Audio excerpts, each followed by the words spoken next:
More Iowans drive Chevy than any other brand, and nearly 25% of the new Chevrolets sold last year came from the Carl Auto Group.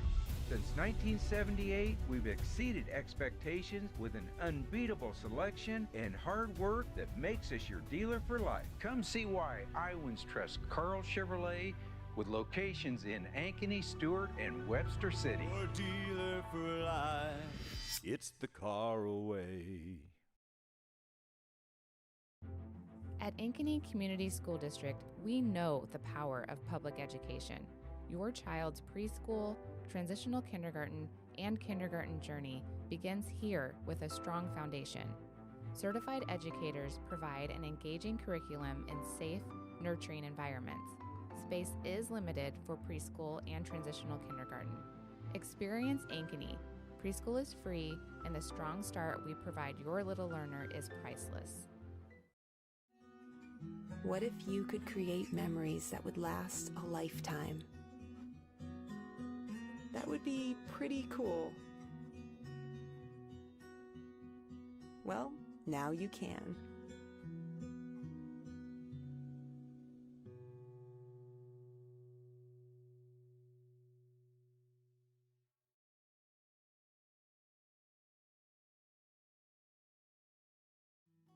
At Elk River Contracting, we know a great remodel is a lot like the perfect beard. You can't rush it, and the beauty is in the details most people overlook. Because there are two kinds of contractors, the ones with magnificent beards and the ones you don't hire.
Softball fans, good evening and welcome to Ankeny Centennial Softball Field for tonight's Region 2 Sub-State Final, featuring the Muscatine Muskies.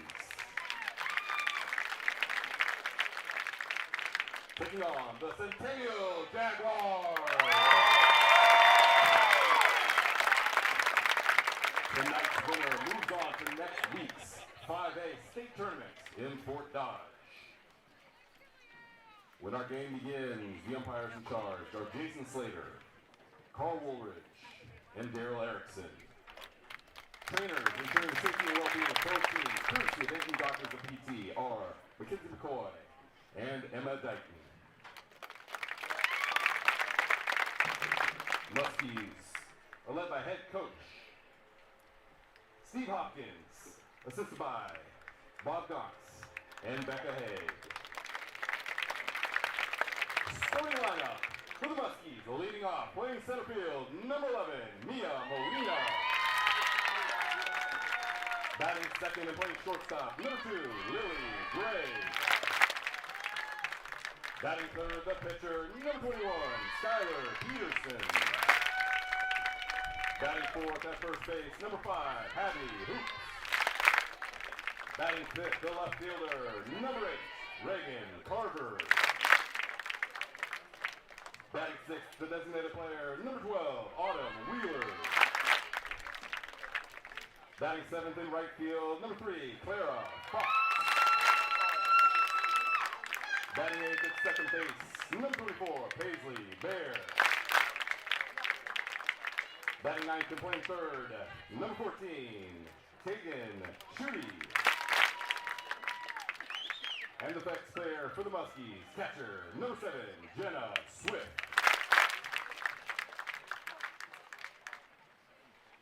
Jaguars are led by head coach Brett Delaney, assistant coaches Ashley Allen, Tori Bennett, and Sammy Miller.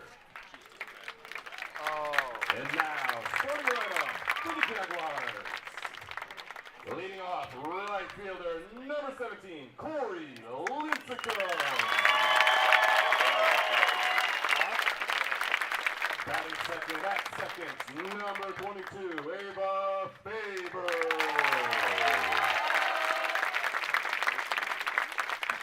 Batting third and playing third, number 25, Jordan Kennedy. Batting cleanup for center fielder, number 11, Maddie Ott. Batting fifth in left field, number 12, Miley Hatfield.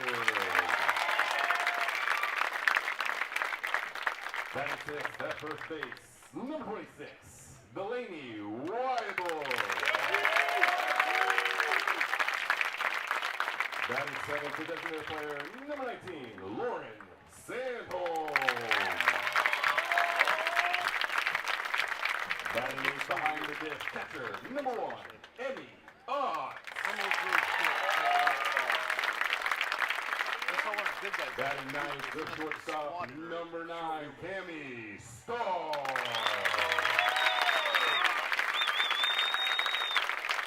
And in the circle with the ball for the Jaguars, pitcher, number 2, Peyton Spiegel.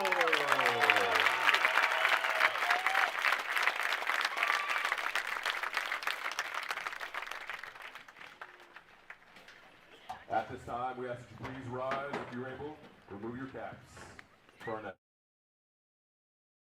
Searching for a home that combines a resort lifestyle with the comfort of being close to your loved ones? At Epcon Communities, we make building your dream home an easy and exciting journey. Choose the floor plan that fits your lifestyle, handpick the finishes to make it uniquely yours, and leave the rest to us. We'll handle the construction, you focus on the fun part. After closing day, your new home is all yours, ready for you to start enjoying the community, the amenities, and that special sense of belonging. Visit clarityconstruction.com for more.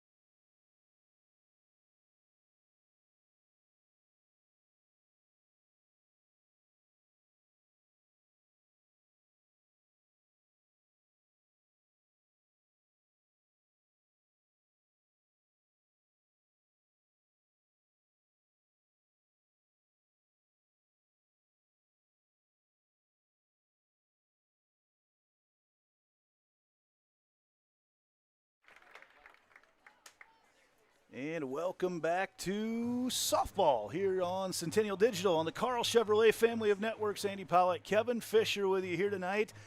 And I believe the commercial from back in the early 90s, late 80s says it just doesn't get any better than this. As we sit here with postseason softball, the winner heads to Fort Dodge next week for a Monday date up on the turf field at the Harlan and Hazel Rogers Sports Complex. The loser calls it a season.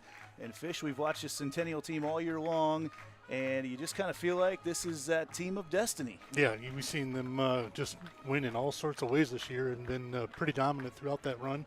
And we're excited to watch them tonight, see if they can advance on to the state tournament. But they're facing a pretty good foe tonight in Muscatine. Muscatine and Centennial have not played since 2020 when the Jags beat them during COVID in the third place game up at State. You remember that, Fish? Yes, we were both up there and watched that, and that was kind of the start of what has become a very special run for Centennial softball. Yes, yeah, ever since that that year in 2020, that COVID year, Centennial has been a frequent visitor to the state tournament. But if they look across the field, if you look at Muscatine, they've been there for the last few years. They weren't there last year, but 3 or 4 of the previous 5 years, I believe it was, they were at the state tournament, and they made their mark there. And they're probably looking to get back there again tonight. Muscatine and Ankeny, two programs that it's no accident that they're playing each other go to state. You see their youth programs from both these towns with the Muscatine youth program and the Ankeny girls softball. You see them throughout the course of the U-Trip season. They are at the top every single weekend. Yep, you see them about everywhere you go, and they both have really good programs that they build players from. Mia Molina watches the first pitch for a strike, according to our home plate umpire, Jason Schlater. In the circle tonight for the Jaguars is Lauren Sandholm. Sandholm getting the start, the future Mississippi State pitcher. In the circle, we'll talk about the rest of these Jags here in a second. Emmy Ott is the catcher. Jordan Kennedy at third. Cam Starr at short. Ava Faber at second. Delaney Weibel at first. Like I said, Molina up to the plate right now. Mia Molina, 442 and gets on base over half the time. Rips one over to Faber, who can't get by it. Molina's on right away to start off with the single. In the outfield for the Jaguars, Miley Hatfield in left. Center field is Maddie Ott, and right field Corey Lincecum. So Molina with a leadoff single gets around on one right away, and we're seeing right away this Muscatine team, only 14 home runs on the year. They are a team, though, that gets the ball on the ground, and they are going to run. Lily Gray up next. She bats .368, pops this one up to Kennedy in foul territory, who makes the play for out number one. Yeah, just taking a peek there. Muscatine has 69 stolen bases on the year, and they get runners on. They like to move them over as much as they can, put the pressure on the defense, see if they can make plays to try to stop them. Two teams built very, very differently. As the Jaguars here for power, and Muscatine, like I said, going to try to get the ball on the ground and run with it. Faber the diving stop and makes the play over to Weibel, who digs it out of the dirt. Good defense for the Jags behind Sandholm on the 4-3 putout. That does move Molina to second, but Faber showing some range here early on. Yeah, great play there by Faber, going to her left and being able to get herself set from her knees, make that throw over to first, and get the second out. Hadley Hoops now up. She bats .337 with Molina on second. Jags staring straight into that sunshine. The first pitch up and in for ball one. Apologize, we got some heat affecting our center field camera. We'll use as much as we can here tonight, but that sun is blasting it right now. We need to have Maddie Ott shade our camera, not our own eyes out there in center field right now, as that pitch is fouled off by Hoops. And the count's now up to 1-1. It is a warm day. Our men's health game day forecast, says it's a hot one. The flag is not moving. It feels like about 98 out here right now. It was 93 for a real temperature today, and it's only going to get hotter. Yeah. And you can see we are very comfortable up here in the press box right now, about 68 degrees, but these girls, especially the ones staring into it right now, when you're playing out in the field, you are feeling the brunt of this sunshine. Must be state tournament time. It's actually going to be cooler next week, I think, is that one off the handle. Only in the mid-80s. And I'm still not sure of our setup yet at state next week. I know we'll be up there calling the games for the Union, but be over on a couple different fields. And I think some of those are going to be even indoors, so us prima donnas in the media don't have to melt out in the sunshine. I know Paul Yeager, maybe it'll be cool enough to get him to bust out his pink suit up there for state softball, or at least maybe a pink tracksuit. That pitch is outside to Hoops, and the count is now full. I think we're all interested to see how the state tournament sets up now with the double elimination. Excuse me, and all the fields in use. I think they did a ribbon cutting ceremony this afternoon. Just this afternoon, yes, They were, before Fort Dodge plays their game tonight, their regional final game, as they try to host up at state. We'll tell you about that's a 4A game. We'll try to keep you abreast of all the 5A games as those scores come into us here tonight. Centennial, the 2 seed overall, Muscatine, the 15 in the tournament. Most of these games in softball have gone chalk as we get ready for the postseason. The Union does a great job of seeding those teams. Full count pitch once again, and that is just a little bit inside as Hoops draws the walk. Just a bit up in the zone maybe, and a little bit on the inside corner there for Sandholm. But good pitch, hard to look at, but, gone to the next batter. Reagan Carver is that next batter, the left fielder, and Carver on the season batting .295. And she's got runners in scoring position right now, or at least one. Carver with 10 runs batted in on the season, watches the first pitch for a strike.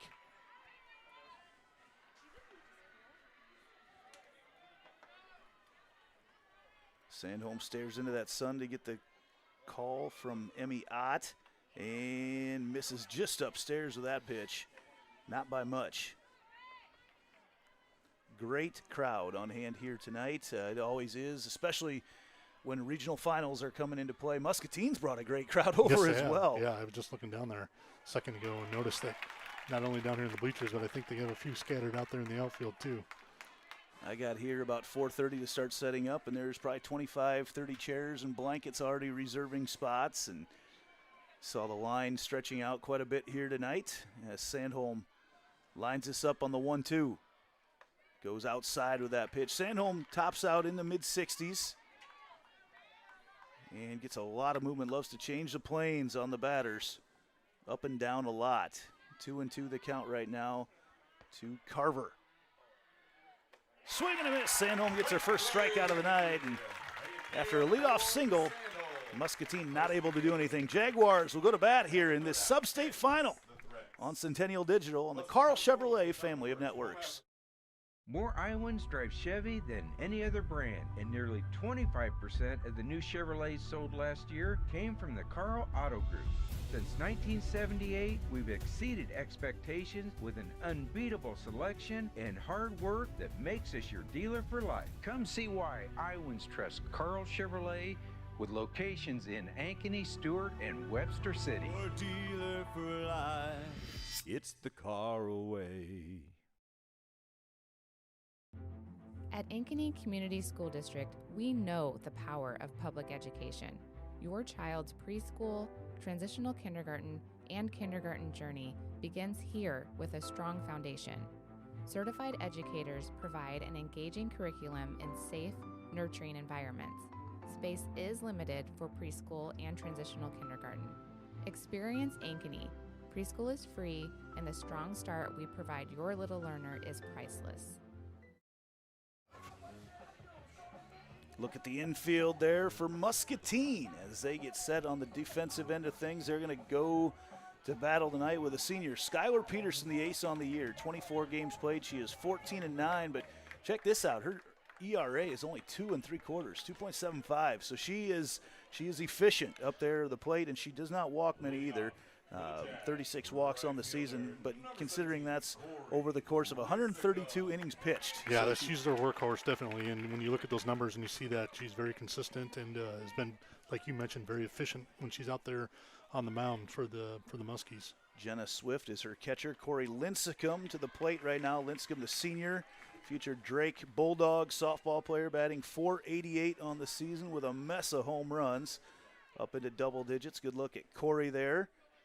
Talk about the rest of the Muscatine defense as Corey had asked for time, and I'm not sure if she was granted that time or not. If not, it's 1-1. No, it is 1-1. They called the pitch, so it is 1-1 right now. Yeah, no, he didn't. All right. She didn't grant her that time. Here's the 1-1 pitch. Lincecum watches that pitch for a strike across the outside corner, and shown early on tonight, we're not going to have a tight zone. He's going to make him swing the bat. I think it's a fair zone right now, but yeah, we've seen some tight ones this year. This is definitely not that. The 1-2 pitch to Lincecum, way outside there from Peterson. Around the infield, Schutte is over there at third. Gray at short. Paisley Bear, the second baseman, Hadley Hoops at first. And the outfield and left is Carver, Molina in center, and Fox in right. Lincecum. It's an interesting windup here from Peterson. It's very slow and deliberate, and then she throws that hip into it right at the end and brings some heat. Yeah, she gets a lot of whip there down at the bottom of that arc. Here's a full count pitch. Lincecum drives that to right center field, all the way back, and Corey Lincecum leads off the regional final with a home run to right field. Peterson looked like with fastball a little bit outside, but just not enough off the plate, and Lincecum got a really good piece of that, drove it opposite field for the home run to lead off for the Jaguars. Crazy. Lincecum has done that several times on the season. That was her 17th home run of the year. She's now one behind Jordan Kennedy for the team lead. Jaguars off to a fast start here. That'll bring up Ava Faber. Faber batting .353. Already saw the range she provides at second base. Future D-Mac Bear fouls that one off into the netting here at Ankeny Centennial, and I had a chance to talk to head coach Brett Delaney before the game. wondering what he's going to do with his time next year. He comes early to every game to get the field ready. This is the last game they'll play on dirt here at Ankeny Centennial. That's right. We're going to be sitting on a bunch of turf next year, and have a new beautiful turf field coming in, and won't have to worry about getting the mound and the batter's box all packed down. He said he's going to work on his golf game a little bit after that. Off the hands there for Faber, making the play over at shortstop is Gray. She throws it to Hoops for out number 1. Got that in on the hands, and I got a feeling you're going to see a lot of that from Peterson. You saw that against Linscomb. She tried to work away, and now immediately with Faber works right back in on the hands, and that worked out to her favor. But I imagine with Kennedy now you're going to see her work away quite a bit. And she does right away, work that lower outside part of the zone as Kennedy fouls it off. Yeah, kind of the other night, Jaguars were held without a home run there in the first game of the sub-state and for the region. And, here they turn around right away and Linscomb gets up for the home run on the leadoff tonight. That home run for the Jaguars on the season was home run number 84 of the season. So what's crazy, that's a state record. That's the all-time state record in Iowa. What's even crazier is what the record was before that. It was 61. 61. And the Jaguars have now hit 84. It's phenomenal. Kennedy watches that one outside, and the count's 2-1.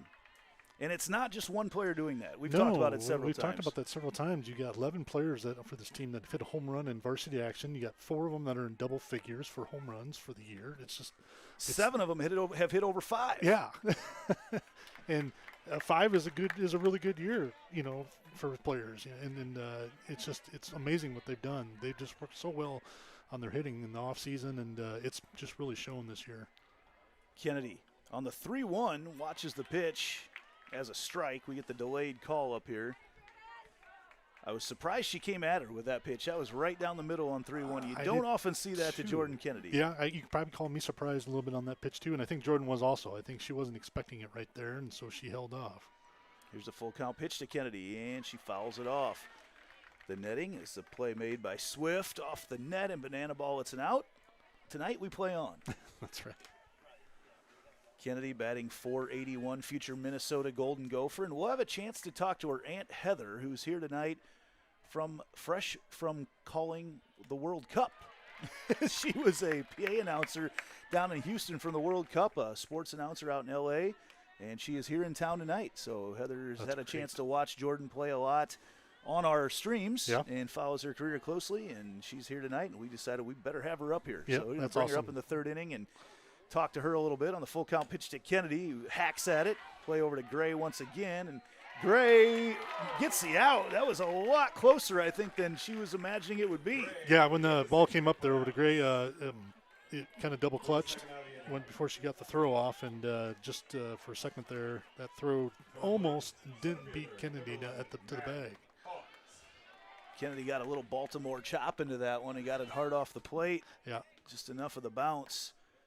As this brings up Maddie Ott, and Ott with Peterson going right at these hitters right away. Yeah, it's kind of just what I've seen here just in the first inning, kind of inside out on the sequence. I don't know if the hitters will pick up on that later on, but, pitchers, also can change their sequences also, too. A lot of these balls getting fouled off. I think the velocity a little bit of Peterson has surprised these Jaguars late on a lot of swings early on. Everything getting fouled off the netting on the right side. Ott bats .561. She will also play her college softball at Drake. And that pitch just misses upstairs from Peterson. I'm not sure that's a pitch you want to leave there very often. No, that was a pitch that I think next time that comes around, I'd be swinging at it. It's too close to the zone on a 2-strike count. 1-2 the count right now to Ott. Everybody shading their eyes in the outfield. Ott gets a hold of that one, a high fly ball to right, going back to the fence and making the play just inside it is Fox out and right. The Jags, though, draw first blood. A home run from Corey Linscomb. We'll be back with the top of the 2nd after this. It's IGHSAU postseason softball here on Centennial Digital on the Carl Chevrolet family of network. What if you could create memories that would last a lifetime? That would be pretty cool. Well, now you can.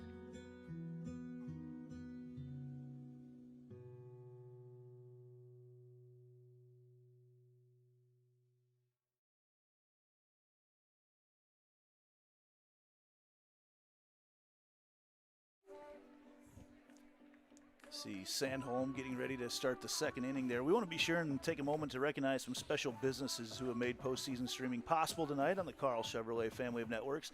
8x8 Electrical Contracting, Ankeny Girls Softball Association, Zach Riesberg and the Leading Edge fundraising team, Sinorama Ankeny, Goldfinch Athletics, and Jeff Horner at Property Management by Design. Thanks to all those businesses who the postseason brings along a totally different set of fees, and they made sure to get it on. When I put that all call out there, we had a bunch of businesses jump at it to go ahead and get these Jaguars on. And we included the Ankeny baseball game in that last night too, and just have had great community support behind our streams here. I want to be sure and thank all of them. Make sure you guys do too. Support those businesses and all those along the bottom of our screen here tonight that make our live streams possible all season long here on the Carl Chevrolet family of networks. Looks like during the home run, our center field camera might have got hit a little bit. It's not quite centered up, but that's the view we're going to get here for the rest of the night, which is all right. You can still see how things are working from out there. As up to bat right now for Muscatine is Autumn Wheeler. Wheeler fouled off that first pitch to make the count 0-1. I'm not sure where that pitch missed from Sandholm there. I turned around and I think was having that conversation with the umpire, just asking. I think it might have just been a little low if I was going to guess. We've seen a pretty fair zone here so far. I would say probably benefits the pitchers more than anything as the ball fouled back into the netting. First one of the night's going to be collected there. We'll keep an eye on that all night long. It's going to stay. That one is going to be up there for a while. Blake Cruikshank will have to go up and get it later, make his climb. Or show off some awesome hops. As the 1-2 count here, Wheeler and Sandholm. Off-speed pitch misses just outside to even up the count at 2 apiece. Steve Hopkins, coach at Muscatine, has the Muskies at 20-15 on the year, 10-6 in the Mississippi Athletic Conference. Swing there, and Sandholm gets her second strikeout of the night. Yeah, when I was taking a peek at that record, I said, don't let that deceive you. They're in a pretty good conference over there. They got Pleasant Valley over there. You know, it's probably a team that's looking to be at the state tournament themselves and this year. They played Dubuque Wahlert a couple times, who is number 1, I believe, in 4A right now. Yeah, so. And they've matched up with some of the CIML teams a couple times, that, where they're losses, but Waukee still. and Northwest, they played both. So that record might be a little bit deceiving, when you see that. It's a winning record still against a lot of good competition. Yeah, this you see that in one of the teams that always stands out at a lower level is DCG, and they are always scheduling some of the best up there. And there's a reason they're right at the top.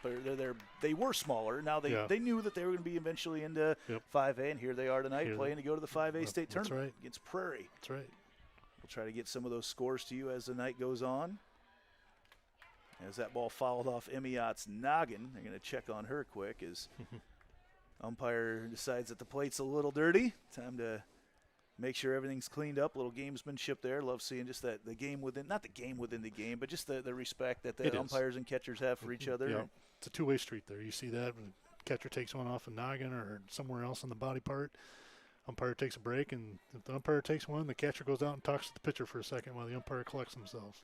0-2 the count to Clara Fox right now. She is batting .245 on the season. Just an 8th grader. She awaits the 0-2 pitch from Sandholm, checks her watch to get the sign, and goes with her eyes ball and gets strikeout number 3.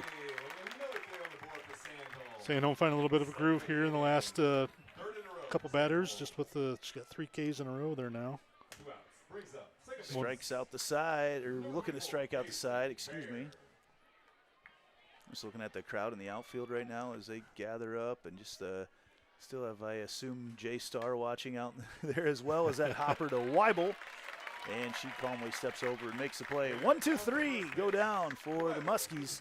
Jaguars going to try to add to their lead in the bottom of the second here on postseason softball. Centennial Digital, Carl Chevrolet family of networks. All the pets in Ankeny can't wait to see us at Heart of Ankeny Animal Hospital. Located just south of Uptown, our family-owned and operated practice has yearly plans with monthly pay options. Your dog or cat can get routine and preventative care before you may ever even know they are sick. From dental to x-rays to our own pharmacy, we love them like our own. Your pets are our pets at Heart of Ankeny Animal Hospital.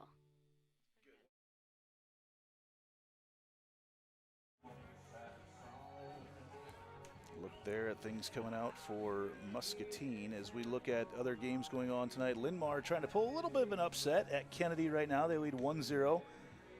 They're Dowling hosting Cedar Falls. Cedar Falls up 3-0 in that one. Let's see if we have any other scores coming here tonight. Roosevelt is at Valley. Prairie is at DCG. Johnston at Waukee Northwest. And Ottumwa at Southeast Polk Pleasant Valley at Waukee. Those two teams have battled a few times this year. That's the one I've got a close eye on right now. We'll see if we can get any scores throughout the course of the evening there. As Miley Hatfield steps up for the Jaguars. Hatfield batting .356. Future Jackrabbit for South Dakota State. Watches that first pitch up and away for ball one. I was looking back over the years at some memories. You and I both had girls play for the Centennial program, Fish, back in the day, and just some gigantic crowds, and tonight no different. No. Huge crowd here as Jags, well, all of Ankeny loves their softball. And a big part of that is the Ankeny Girls Softball Association, who's sponsoring this here tonight.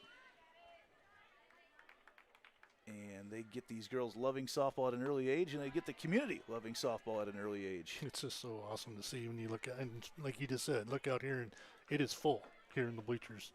Almost on both sides, and you get people all around outside. It's just great to see what we've developed here in Ankeny for softball. Peterson has found something on that inside corner right now, makes the count 2-2. She's gone there a couple times on Hatfield. She does a really good job just painting that inside corner spot and then going back outside when she needs to. Like that. Yes. A little too far. A little too far that time, but that's, it's a good sequence where you get a batter's eyes moving back and forth, and like you say, when you're changing their not only their eye level but from side to side, it's hard to time it up sometimes for batters. Pretty much gone primarily fastballs here as Hatfield checks her swing, and she knew right away that she went. And the first strikeout of the night for Peterson. We'll bring up Delaney Weibel. Future Wartburg Knight. She'll head to Waverly here not too much longer, as these seniors' time in the summertime is winding down. Weibel, the first baseman, bats .297. She's one of those Jaguars with over 5 home runs on the season. She takes one off the knee. Doesn't rub it, heads right down to first, but I think that might have peppered a little bit for Delaney Weibel. It's going to leave a mark. That one was down in the towards the knee area, it seemed like. She gets some candy over there and gets the thumbs up from our first base umpire, and that'll bring up Lauren Sandholm hitting for herself from that pitcher spot tonight. Shows bunt initially, pulls back. She will bring, well, she's got another year left. She's just a junior, but she will bring her right arm and her almost 400 batting average down to Stark Vegas. Stark Vegas. To play her college ball. Need more cowbell. And Weibel reads that one out of the mitt and takes second base. Weibel snags seconds on the pass ball. So now the count is 2-0 to Sandholm. Well, interesting to see what Sandholm does here now to advance the runner on that. And it hit her, and we'll see if she was in the box or not. They said yes, she was out of the box, so she's going to be out. As she was taking off, ran right into the ball, bounced off the plate. Yeah, I was wondering if it was she was still. I think she'd already got a step down when that ball hit her. And once you do that, you are out of the batter's box. That'll bring up Emmy Ott, the number 8 batter here, younger sister of Maddie, just a sophomore. Watches that first pitch for a strike. Ott batting .314 on the season. Can't remember exactly what to score Sandholm's as, so I just wrote down she's out. There we go, batter interference. Jensen Cummings always with the right calls for us. Spending time between here and the I-Cubs, up here in the box. A wealth of diamond knowledge.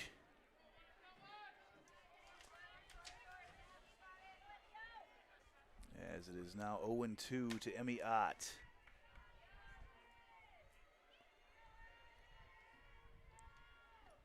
Ott pops that one into right field, and that's going to carry back and caught over in right field by Fox as she disappeared behind the dugout. Jags get that runner, but not able to push any across as we head to the top of the third here on the Carl Chevrolet family of networks. More Iowans drive Chevy than any other brand, and nearly 25% of the new Chevrolets sold last year came from the Carl Auto Group. Since 1978, we've exceeded expectations with an unbeatable selection and hard work that makes us your dealer for life. Come see why Iowans trust Carl Chevrolet with locations in Ankeny, Stewart, and Webster City. Your dealer for life. It's the Carlway. At Ankeny Community School District, we know the power of public education. Your child's preschool, transitional kindergarten, and kindergarten journey begins here with a strong foundation. Certified educators provide an engaging curriculum in safe, nurturing environments. Space is limited for preschool and transitional kindergarten. Experience Ankeny. Preschool is free, and the strong start we provide your little learner is priceless. West 40 Market in Uptown Ankeny is your place to shop for the best meats, steaks, brats, jerky, and everything in between. Let us be your one-stop shop for all your favorite cuts, all raised on local Iowa farms. Shopping local never tasted so good. Back here as Muscatine goes up to the plate. They're going to head up there with Tegan Schutte, third baseman, and we're joined up here right now with Heather Jordan. And I happened to catch wind from a little birdie here a few weeks back that Heather may be in town to watch a special player to her. Yeah. Heather, what brings you to Ankeny tonight? I have to watch my niece, Jordan Kennedy, senior this year. I've been watching her a lot. I've been watching all your broadcasts all season long, so had to come in and watch couple of games here at the end of the season. Well, so. You didn't just come in. You've been pretty busy lately. I have been, but I did just fly in a few hours ago, so I so I apologize. I'm a little not used to this hot weather here in Iowa. I missed it. It's been a while. Well, why don't you let us know to a certain extent what you've been up to, because this wasn't random that I called you up here tonight. Well, a few people who follow me on Instagram and the socials, obviously I'm a big fan and follower of Jordan, but myself, I've been a little busy this past month. I was the stadium announcer for FIFA World Cup, and I handled all of the Houston matches this last month. So it's been a wild, incredible last 30, 40 days. And my voice is actually kind of gone, so I apologize. All this traveling lately has kind of worn me down a little bit. But yeah, I've been busy with that. And I actually just before that came off of UCLA softball season. So it's been such a whirlwind this whole spring going into right now. So happy to be here, and thanks for having me. And you don't just randomly get a job as a PA announcer for the World Cup. No. You know, a year ago, I got a call last minute to do the FIFA Club Cup in Nashville. And I do a little bit of soccer on the side. And I think because I did a good job with them last year, I was one of the first calls I had this year. So.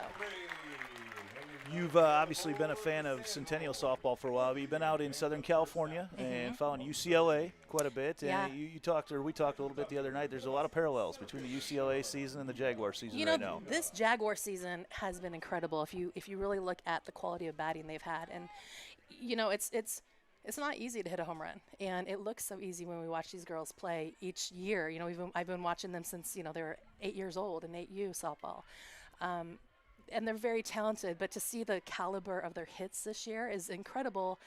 And then I look back at my season with UCLA this spring, and they had a similar situation where they were just hitting lights out. So it's been very, very similar, a lot of parallels, and very exciting to watch both teams doing so well with their hitting this year. So I want to brag and say it's part of me that, you know, it's my connection with both teams, but. So you that's the selfish part of me doing that. You mentioned watching this group and a lot of these seniors. In fact, my daughter played with them as well, growing up 8U all the way up through now. She was with them not as long, but it was a fun team to watch, even when they were younger, and they've proven it as they've gone throughout their high school careers as well. Yeah. And I want people to realize, and this is one of the things I was saying with UCLA, we're not going to see this hitting probably for a long, long time. And it's fun to get excited and to get caught up in this moment, but I want people to also remember and realize how special this is. And I told a lot of the younger girls who was working with me, for instance, at UCLA, and I'm like, you're not going to come across this type of batting in a long, long time. It's going to be, I mean, this record, like for the Jaguars, it's set. I mean, then Lincecum has already hit one already this game, right? So did that add to the list of home runs they already have for this season? Well, and yeah, 84. And 84. Kevin and I talked about it too. The previous record was 61. Insane. I mean, that's a lot more. It's gonna be hard to see a high school softball team get that many home runs. I mean, it might be decades. It might be a long, long time before we see this happen again. So. And it's not by accident. We've seen the amount of work that these young ladies put into it. As Skylar Peterson, the pitcher, has stepped up to the plate right now for Muscatine. But some of these girls, it's been natural. They were hitting home runs when they were 8. Some of these girls, we're just starting to see them hit their stride right now as seniors. It has been so nice watching some of them. For Lincecum, for instance, all the girls up and down the entire order. The fact that you can have your 1, 2, 3, 4, 5, 6, 7, 8, 9, pretty much every single one, having hits and bats and home runs and RBIs, the quality of batting is just so impressive. And I want the parents to realize that, we're very proud of the effort they've put in over the years. These girls, obviously, I know with Jordan, she's gone in, they do so much off time work, whether they're running sprints or in the gym lifting or doing extra practices, or on their night off, they're going and hitting, they're in the batting cages. Everybody that's a part of this should be very, very proud. And I know these girls, especially, they need to be proud of themselves for having this mark this year. So Sandholm gets the swing there on the 3-1 pitch. But I'm curious. I know Missy played a lot of softball through high school and college. What was your softball I career did like too, down in Pleasantville? Okay, that's what I didn't know for somebody sure. Somebody had to be on the opposite end of her. Oh, so you were the catcher. well, we tried. Okay, so Melissa was a pitcher. My younger sister, Bree, was also a pitcher. Okay. And I was big on volleyball and dancing, but also played softball. I was a first baseman. So I did infield. I was more like Jordan. Gotcha. Infield, third base, first base, a little bit of shortstop. But, yeah, there was a lot of catching those balls growing up. We had a pitcher's mound in the backyard, and there was a lot of – Melissa had to go warm up and get her pitches in, and unfortunately, I was the one that ended up usually it was me getting in trouble, us getting in an argument as a sister fight or something, and my punishment was catching her. So, but and she would burn some in there sometimes, She's the older sister, so she would get payback. Yeah, oh, absolutely. I hope you had a good backstop and you didn't have to chase those balls for very long. Or she'd always throw that. She had a killer rise, and I'd almost miss it going right in my face each time. So, but no, it was fun growing up, and again, going back to these girls and this Jaguar team, it was nice going from our softball career and being able to jump right in with these girls and really kind of live this softball life for all these years with all these like they're all family, Maddie Ott's family and Ava, all of them. So I'm just really proud of this entire team, even though I'm the aunt that lives far away. Well, we appreciate you coming up. You got time for another half inning? I do. We'll I see feel like Jordan I'm just hit, talking. I think, next inning. I know. I feel like I'm just talking Jordan a lot. And Kevin, sorry, I'll let you come back. But it's thank you for having me. We'll take a quick break and be back with the bottom of the third after this on Centennial Digital on the Carl Chevrolet family. At Ankeny Community School District, we know the power of public education. Your child's preschool, transitional kindergarten, and kindergarten journey begins here with a strong foundation. Certified educators provide an engaging curriculum in safe, nurturing environments. Space is limited for preschool and transitional kindergarten. Experience Ankeny. Preschool is free, and the strong start we provide your little learner is priceless. What if you could create memories that would last a lifetime? That would be pretty cool. Well, now you can.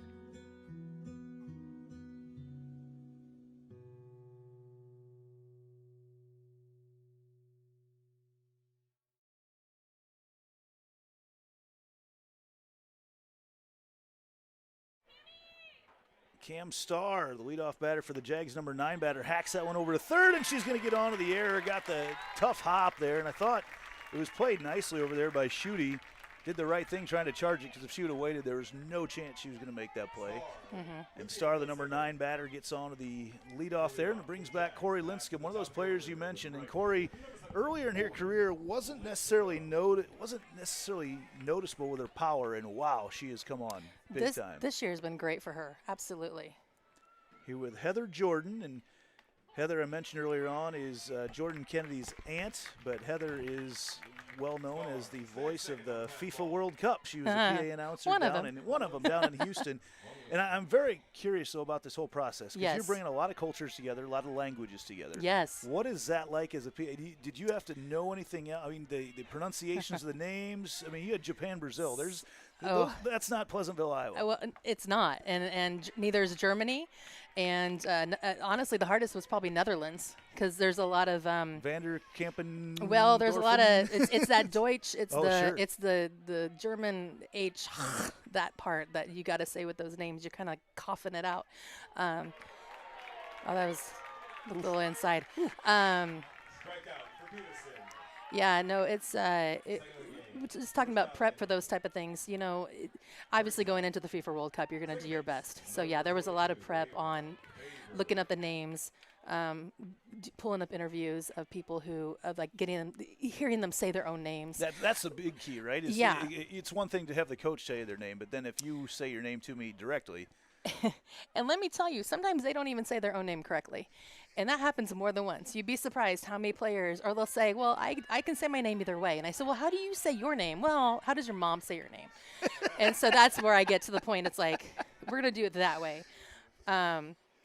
I mean, technically, mom was the one that originally came up with the name, right? Yes, exactly. Yes, that'll advance Star to third. That'll bring up Jordan, and Jordan Kennedy, as we said before this. I've got Jordan's aunt Heather here, and Heather has followed Jordan's career, well, now for 5 years here. We've had all our games on here, the home games, and carried them, and through our partnerships around the state, you can watch a lot of the stuff, but I'm going to take a second here and watch Jordan swing the bat. She rips that one through, and diving play over there, and Jordan's going to be safe at first and knocks the run across. Yeah. Found that 5-6 gap, and Jordan has really extended the, what's the best way to say, extended the breadth of her swings. She used to be, she was a power hitter, but we've seen her spray that ball all over the field lately, and that's just another example of it there. She's definitely moving into that role of what she's needed to do a lot better. I think a lot of times in the past, they wanted her to be that big slugger, but now it's, you know, and also with the rest of the team being able to hit so well, she can now role play. You know, does she need to place the ball in a certain part of the field? Does she need to bunt? Does she need to, whatever the case is?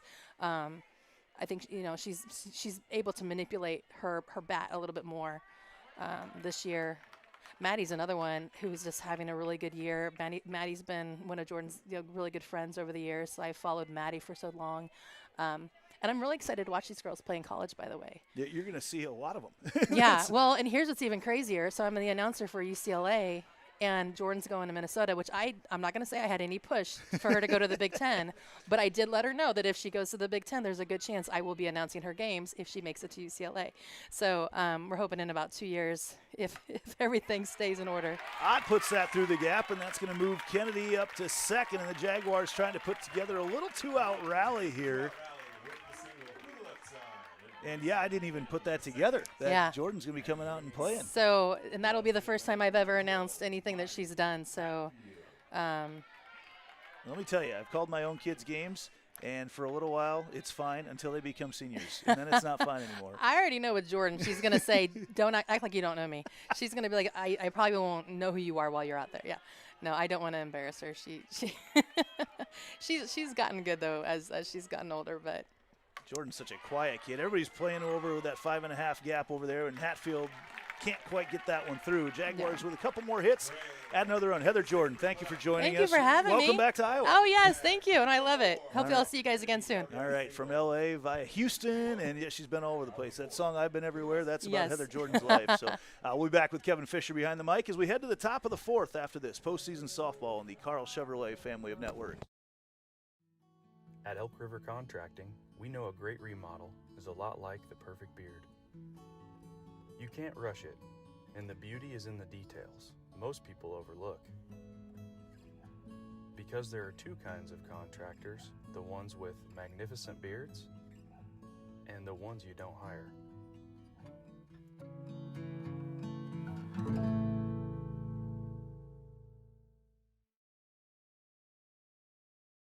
Searching for a home that combines a resort lifestyle with the comfort of being close to your loved ones? At Epcon Communities, we make building your dream home an easy and exciting journey. Choose the floor plan that fits your lifestyle. Handpick the finishes to make it uniquely yours and leave the rest to us. We'll handle the construction. You focus on the fun part. After closing day, your new home is all yours, ready for you to start enjoying the community, the amenities, and that special sense of belonging. Visit clarityconstruction.com for more.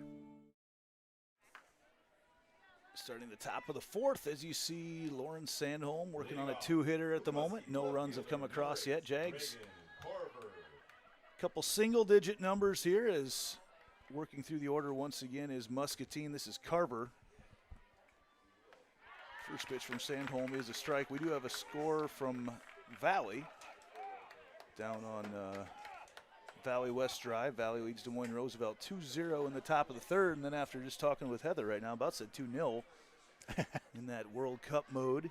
Yeah, we all are. Trying to think, is that semifinal? It's not tonight yet, I don't believe. There was one this afternoon. There was, yeah, you're right, there was. Spain beat France 2-0. Getting everything set up for this, so Sandholm, no one's getting the outside right now. Inside is getting a lot, but no one is getting the outside here from Jason Schlater. That one I would argue.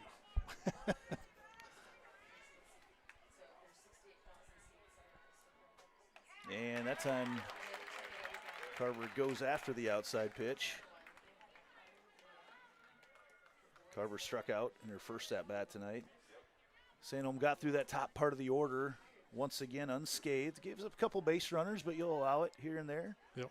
Jags looking to make some more noise here. The more times the Jags see that batting order, you just see that. I'm curious. I don't have the advanced analytics on that, but what those batting averages are as you get the second, third, and sometimes fourth time through the order. Yeah, we saw a little bit more of that last inning.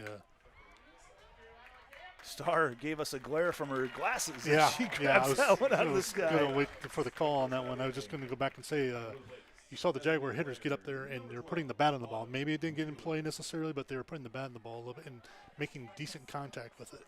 So I think as you see that a pitcher second time through, third time through, and that's usually the case, you pick up on the nuances and figure them out a little bit more. Roosevelt actually has scored, so it's 2-1 over there. Roosevelt and Valley. Also, Wallerts, we mentioned earlier, they've qualified in 3A with a 6-2 win over Osage. So we'll be seeing Wallert, as we always do, up in Fort Dodge next week. I feel like I've been in the hotel with Wallert fans pretty much every year since I've been up there. Ooh, late swing there from Wheeler. Wallert's made the state tournament home away from home.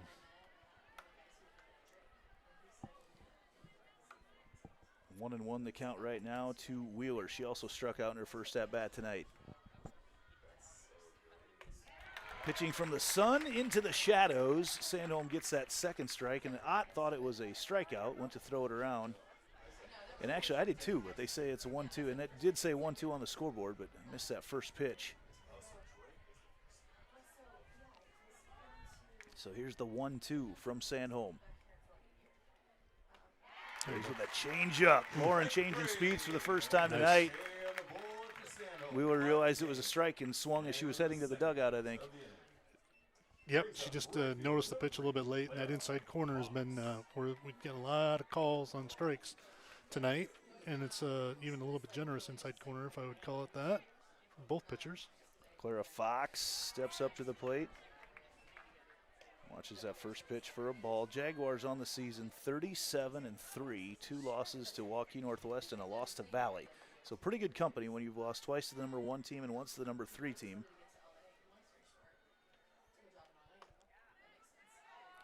He is just not giving up any of that outside part of the plate, and it's 2-0. And it's something as a pitcher you need to recognize as you go through a night. You learn where the zone kind of moves a little bit more simple. Not getting it. No, it's not on that outside corner. Just got to make that adjustment there, as that's not going to get allowed. Sandholm has struck out 5 so far here tonight, walked 2 and given up 2 hits. And the count is 3-0 right now on Clara Fox. And that one was too low on the inside. So 4-pitch walk to Fox with 2 outs here in the top of the 4th. And that'll bring up Paisley Bear. Second base, number 24, Paisley Bear. Bear with a ground out to Weibel over at first in her first at-bat tonight. She digs in versus Sandholm. Lauren can take advantage of that sun just a little bit longer, play with the ball a little bit. Ott goes way outside again, and that ball is hacked foul out of play into right. And as a pitcher, you're going to have to recognize that outside corner, and if you can't get it where it's just like slightly off the plate, and you get that ball too much on the plate, batters are getting a little dangerous, start hitting balls opposite field down in the corners. You got to be careful that you don't get into that rhythm. Sandholm takes a long time to get the signal here. She might have to step off. Nope, she digs right back in. Here's the 0-1. Right back to Sandholm, who gets a little changeup thrown right back at her. Looked like it was coming hot off the bat there of Bear.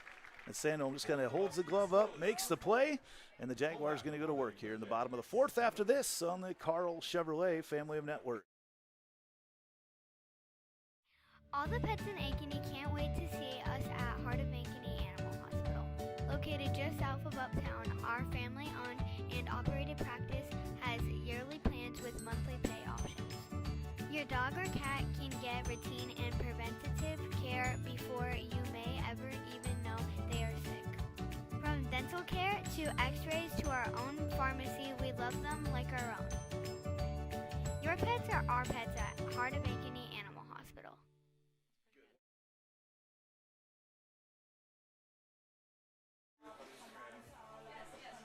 Just a fun little moment there as we saw Tegan Schutte reach out and get her, use the sleeve of Coach Steve Hopkins to clean off her glasses. Got a few chuckles out of everyone out on the infield for Muscatine. Is just a fun moment there, and just shows that everybody still is a lot of kids having fun, including us. That's right. That's right. We enjoy every minute we get to sit up here and watch all this talent come on the softball field all the time. Skylar Peterson, who has pitched very well, has given up 4 runs. Weibel, slow roller over to third, and Peterson, not Peterson, Schutte, who we just talked about, makes the play over at first for the first out. Sandholm still putting her gloves on, heading out to hit. Sandholm out on batter's interference in her first at-bat, tried to bunt and ran into the ball as she was heading to first. Jaguars with a leadoff home run tonight from Corey Lincecum. And after that, the bats, for the most part, have been silent. No big shots, strung together a couple to put a run across in the bottom of the third. And that's where we stand at 2-0 right now. Sandholm, though, is going to just fall foul there down the right field line. Just spinning foul. If any balls are hit over the fence, we've got a big crew out there that can go after them tonight. I'm going to say, we got a number of individuals out there. Catch them on the fly. I don't think they want to take too many steps backwards. They'll end up in Delaney Cove with a couple hundred other softballs out there. Sandholm shows bunt again, and she's going to be safe at first. A beautiful bunt on the infield hit from Lauren Sandholm. And I think Peterson, first of all, was surprised by it and then spun out as she was trying to go make the play. Sandholm has been able to do that a few times this year. She's going to get a courtesy runner for her, our first Heart of Ankeny Animal Hospital substitution of the night. And I believe that's Lydia Lacey. Thanks. See, can't tell. 18, it is Lydia Lacey in the run. Okay. And that'll bring up Emmy Ott. Yeah, that bunt just took kind of a little bit of a high hop, but it was so much up and down versus out. It was hard for any of the fielders to get to the ball. And Sandholm just got out of the box real quick, got herself down to first. Ott steps in after a long delay here to get the substitution in on our Heart of Ankeny Animal Hospital substitution. Ott checks her swing, and they're not going to get an appeal down to first. Thought they might. Good look at Emmy there. Williamsburg 5-2 over Roland Story. Know several players on both of those teams here tonight playing. Williamsburg is tough. To get 2 runs on Williamsburg is pretty good. Teams struggle to put up runs on the Raiders. Got a lot of Raiders gear in my closet from their football staff. Some good friends of mine over there. That pitch just inside on Ott. Actually, not as close as what I think she was thinking it was coming in at her. Yep. Peterson was wanting that one. I don't know if it was up in the little up in the zone. 2-1 with Lacey on first, representing Lauren Sandholm. Ott skies that one up in the air, a major league foul ball, and that's going to drop into our net. And let's see, makes a couple passes. Get over there. We need a game for this. Here it comes, and stays right there. It's not going to come down. Sorry we didn't get a camera on that for you here tonight, but that is about as close as you can get without actually falling down. In fact, if there's another foul ball up here, you're probably going to see that one drop down. It'll pry it loose and it'll trickle out. 2-2 the count to Ott. She lines that one into right center field, and I'm not sure Molina ever saw it in the sun. And coming around, they're going to hold everybody up as Ott stands there safe at second with a double. And Molina with a late jump on that one, staring into the sun. Not sure it was playable anyway. And the Jaguars trying to do some damage here with the bottom of the order.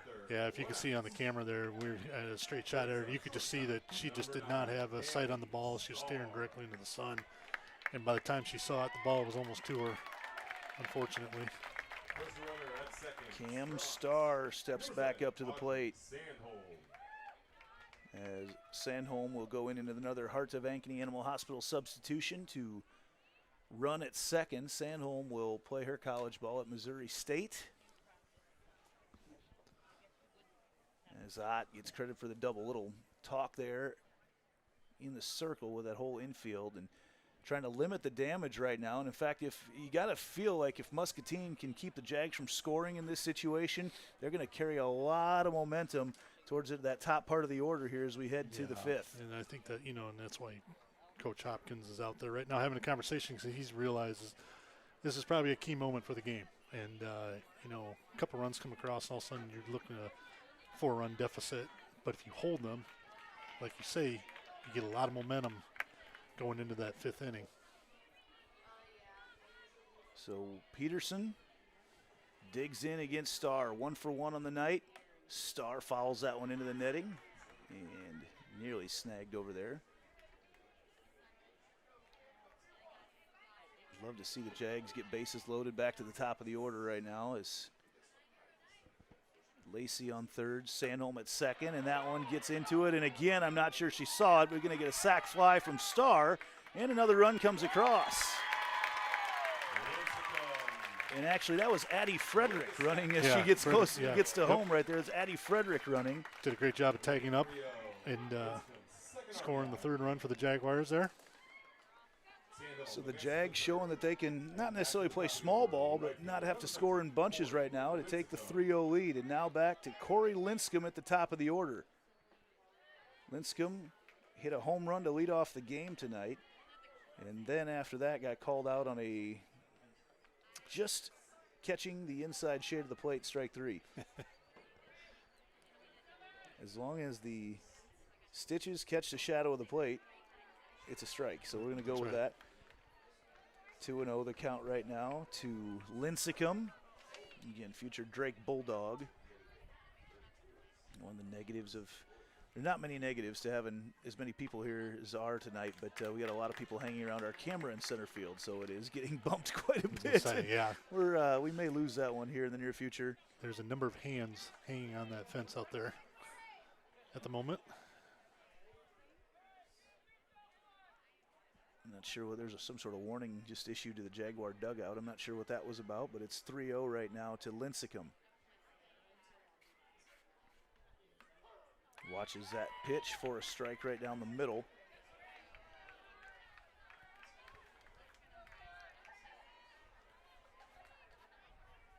I don't know what that was over towards the dugout. No, it's 3 balls in a row, so I'm guessing something was said, and umpires don't like that a whole lot as Linscomb takes a monster cut at that 3-1 pitch. Big cut there, a little off balance though. I think Corey would like to put a better swing on it than the one she had there. See what she does here in this full count. Skies that one out of play.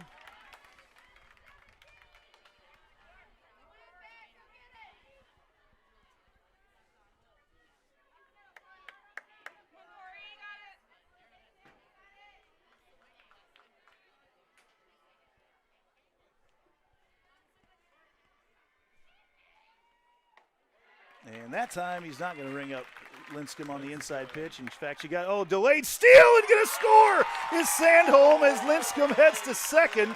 Sandholm just waited for it. She had been looking at it the last couple pitches, and Audrey shows off her track speed and scores a run, the fourth of the night for the Jags. I just started to look down, and all of a sudden I could tell the action was moving. I looked back up, and here comes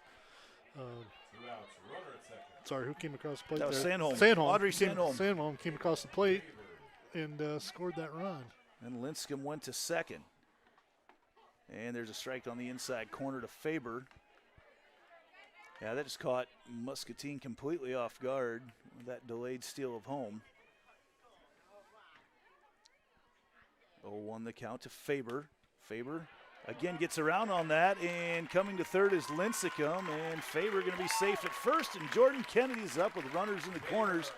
Jags doing a lot of damage right now with 2 outs. Yeah, that just squeaked out of the glove of Schutte. And Faber was able to get herself on base there. All right, so the runners in the corners for Kennedy. Might have to call it a night on our center field camera, get somebody out to adjust that here pretty soon. Try to get it here in between the break. I think I got reinforcements on the way to get that taken care of. 0-1 count to Kennedy. Kennedy checks her swing, and Jason Schlater said she went. Now it's 0-2. Might have been a called strike anyway on that one. It was, yeah, that inside corner again there by Peterson. Done a great job of working that inside part of the plate tonight. Way outside to Jordan, checks her swing there, and Faber in safe at second, so a couple runners ready to go. They do appeal, and she did not go. So 1-2 the count to Kennedy with the runners in scoring position. If she can get one into the grass, the Jags are going to score a couple. Open this game up quite a bit. And she checks her swing, slow roller to second. Kennedy motoring to first and is out there at first base. She's checked her swing again. This ball sounded really weird coming off that spot of the bat. Way on the handle. If that was a major league game, I might have thought that was a broken bat there. So anyway, we head to the top of the fifth. Jaguars put up a couple more. They've now got 4 runs off 7 hits and lead 4-0. Back after this on the Carl Chevrolet family of networks. More Iowans drive Chevy than any other brand, and nearly 25% of the new Chevrolets sold last year came from the Carl Auto Group. Since 1978, we've exceeded expectations with an unbeatable selection and hard work that makes us your dealer for life. Come see why Iowans trust Carl Chevrolet with locations in Ankeny, Stewart, and Webster City. Your dealer for life. It's the Carlway.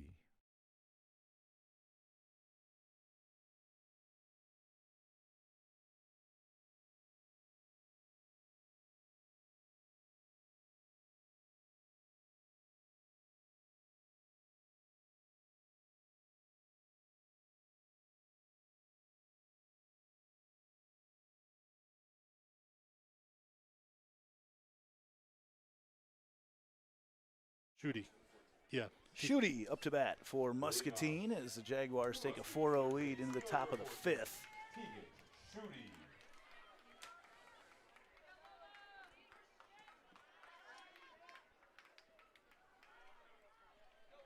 Tonight's game is brought to you by a lot of generous sponsors. We want to be sure and thank them. You'll see them on the bottom of the screen throughout the evening. Schutte watches that first pitch for a ball.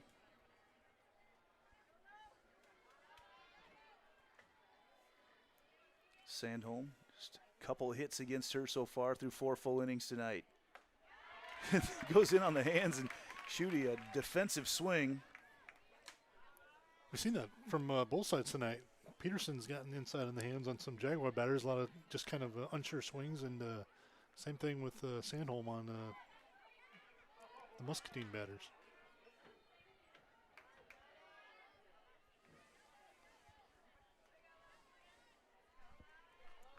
So now 2-1 the count to Schutte. That goes off the netting as well. In the 4th inning, Southeast Polk is in the lead 1-0 tonight. in their game. So Southeast Polk spent some time as a number 4 team. I think they've dropped down to maybe 7th right now. That ball popped over, and Kennedy takes a step to make the play for out number 1. Judy pops up Kennedy at third base for the first out of the inning. Back to the top of the order. Center fielder, number 11, Mia Molina. Mia Molina comes back up to the plate, top of the order. Led off the game with a single, and that's been one of the 2 hits that Muscatine has got tonight. First pitch from Sandholm's upstairs. In the bullpen, haven't seen any action over there for the Jaguars, nor do they really need it yet, but I'm sure if needed, you'll see Peyton Spiegel into the game for the Jags. Just a deep, deep staff. That ball, though, ripped to center field, and Maddie Ott doesn't have to take a step. She makes the play looking right into the sun. She made that look easier than I thought it was going to be. That was hit real hard right at her, but the difference between hers and Molina's their last inning is that she saw the ball right off the bat right away and was able to just stay on it the whole way and make that catch.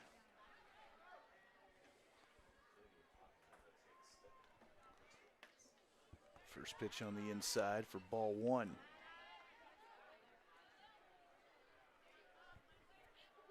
Center field camera's back online. Thank you to our director Levi, who is in much better shape than I am, running out there to get that fixed. That pitch is inside, and just like that, it's 2-0.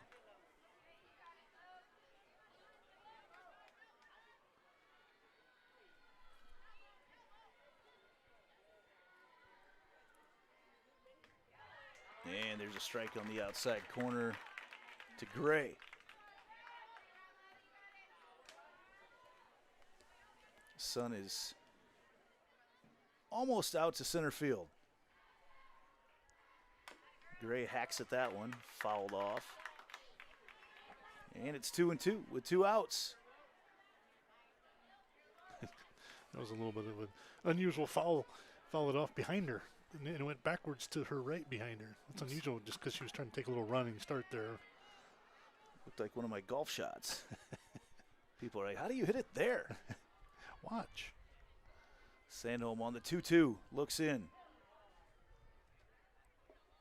And timeout granted.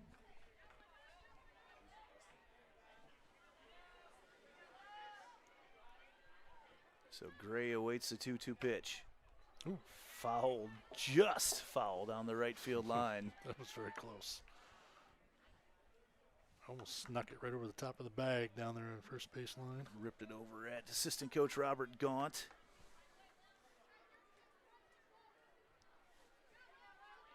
Look at him down there. He got out of the way in a hurry.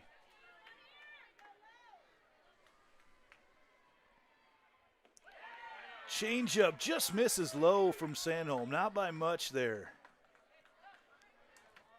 Just a little short of the plate. That was a good change of speed there by Sandholm. I thought maybe you could see if she'd get a swing on that one. Get a good view of how the sun has affected Maddie Ott there as Sandholm issues the walk. I keep thinking, I don't know what position she'll be intended to play at Drake, but if she's in the outfield, she's probably going to hope that the orientation of the field is not looking into the sun. Well, as long as they don't play morning games, I think at Drake you will be fine. Yeah, you'll be all right. Yeah, I think the orientation there is a little different. She won't be staring center field will be looking off to the east. Right, yeah. That pitch is just a little bit low. Because I would say she's probably tired of staring in the sun for the last 4 years. Yeah. 5 years even with her. Yeah. So we got hopefully keep that center field camera in focus right now. Just a lot of bodies out there at the moment. That ball hacked foul down the right field line.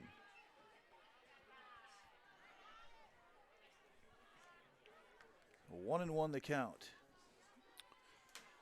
With 2 outs right now to Hoops.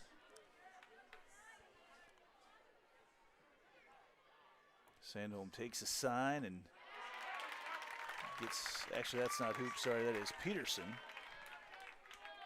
Gets her on the swing. Kind of a big spot here for the Jaguars. You get to Peterson, get the last out, and then, the lineup kind of sets up a little bit better for their pitching towards the end of the game here, the last 2 innings.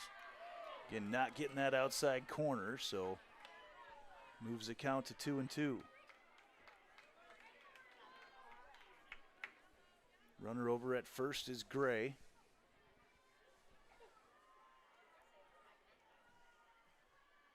That ball popped up, and that is going to drop out there in that little 6-7 gap for the hit with 2 outs for Peterson. Just the 3rd hit of the night that Sandholm's given up. She scattered them, but got out of any issues that she's had so far.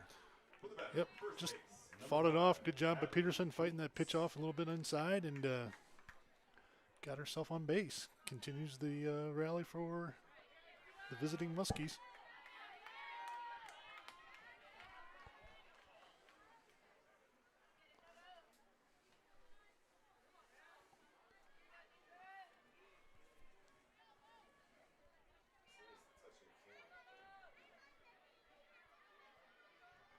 There's a pitch from Sandholm.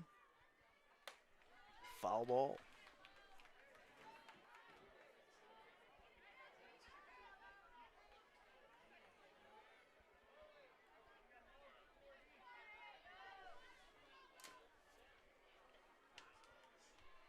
As digging in right here is Carver. Ball fouled off once again.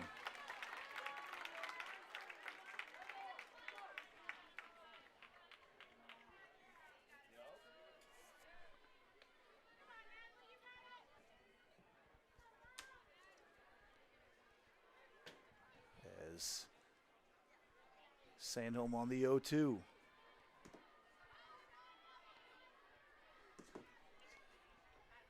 Jags trying to punch their ticket to state here tonight. Little change up right back to Sandholm, gloves it and makes the easy play over to Weibel for the out. 5th inning, time to stretch as the Jaguars lead 4-0 as we're going to head to the bottom half of the 5th. And I think first we're going to get Jensen Cummings to sing "Take Me Out to the Ball Game." Maybe not. I'm not sure here tonight. We want to be sure, though, and thank. I mean, this has been a great postseason all around. Jaguars here in the sub-state final here tonight. We want to take a moment and recognize some of the special businesses who have made that postseason streaming possible here on the Carl Chevrolet family of networks, and that includes 8x8 Electrical Contracting, the Ankeny Girls Softball Association, Zach Reesberg and the Leading Edge fundraising team, Sinorama Ankeny, Goldfinch Athletics, Property Management by Design, and Jeff Horner. And Jeff was actually a coach of a lot of these girls growing up as well through AGSA. And then, of course, the Carl Chevrolet, who has been our sponsor now for a long time and been able or allowed us to get these games on both sides of town, Ankeny and Centennial. And we've had a fun time here. I want to invite everybody who's around and in the area on Thursday night to come out to Cabaret, 4 o'clock. I'm going to have a community appreciation little gathering, so anybody who wants to join us there probably won't use the patio this year like we did last year because it's going to be hot. I just keep it inside where it's air conditioned, but I want to invite everybody out to that. As I look out in the crowd and see a bunch of pickles being passed around. I'm not sure by the dads. I'm not sure what the background is on that one, but pickle juice helps with the dads are cramping up. Cramping? I don't know. I'm not sure. But cramping in the stands. I saw a bunch of dads passing that around. I like pickles. Could we get something up here? Okay, just pass them up. You a pickle fan? I've never been a pickle fan. Oh, that's too bad. I love and as I've grown into it, I love those the sweet and spicy. Okay. I used to be 100% dill, team dill, but yeah, I love those sweet and spicy pickles right now. Okay.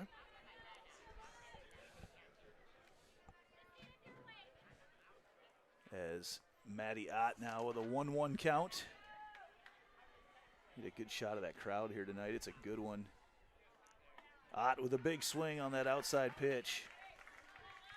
And it's now 1-2. You know, we talked about pitchers and working where they work on the plate. Same thing with the batters, though. They got to recognize where pitches are at. Ott skies that one up over towards second base, and it is caught out there by Bear. A couple other scores here tonight. Valley still up 5-1 against Roosevelt. Can't find that Northwest Johnston score anywhere, so if anybody sees that, let us know. PCM in 3A leads Algona in the bottom of the 4th. Linmar, though, trying to pull the upset at Kennedy. They lead 1-0. That'd be a little bit of an upset. Yeah. Cedar Falls beating Dowling 4-2, and that is a line shot and just in front of the fence. I couldn't tell. Knocked a kid out of his chair in the outfield. You saw it on the camera. The kid in the chair saw it coming at him. You see him at the top left of the camera. That is great. We're going to get that one on. Cut the tape. There we go. See his sign out there. A couple looks at the kids. That is a great one. As Miley Hatfield put the shot, I thought it was gone for a second. I lost it off the bat. And that is a great moment out here. Sandholm. That is Audrey Sandholm coming in to run for Hatfield. His buddies are not going to let him down here or stop hearing about that for quite a while. Number 7, Audrey Sandholm. Straight backwards. Straight backwards. Tumbled back. We'll have to come back and cut the tape. Remember that? One out in the bottom of the 5th. We'll get that one cut. In fact, I wouldn't be surprised if my daughter sends me that clip very soon watching from up in Ames. That was a good one. One out here to Weibel. Weibel tries to cut that one through. Backhanded there at second by Bear. And coming home to score is Sandholm. Rounded it hard, and Weibel will head to second. Heads up base running all the way around. And the Jags, you know, it's a team built for power. No doubt, built for power, and then you get a runner like Sandholm on the bases, and it just puts a ton of pressure on these defenses.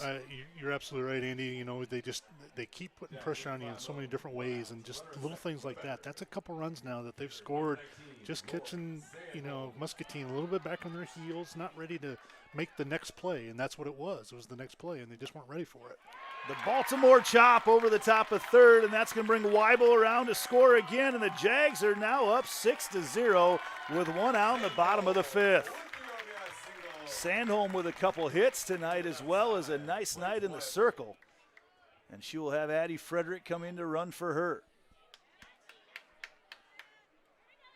So again, Jags 2 games in a row doing it really without the long ball. We just had 1 home run in the last 2 games, but that's up to, what, 24 runs scored in the last 2 games by the Jags. Yeah, they just kind of work in the small ball atmosphere, you know. And that just makes me think, the more danger they can be at the state tournament if they make it, you know, they carry this out tonight. If you got both ends where you can go small ball and long ball, you can become a very dangerous team. And we do have a report. Northwest leads Johnston 3-0 in the middle of the 3rd, and that shot is into the gap. And coming around is Frederick. She's going to try to score from first, and she does. Ball continues to roll over, and there's another nice hit for the Jaguars. This time it's Emmy Ott. Emmy Ott, Gapper out there in right center. Bringing Sandholm all the way around.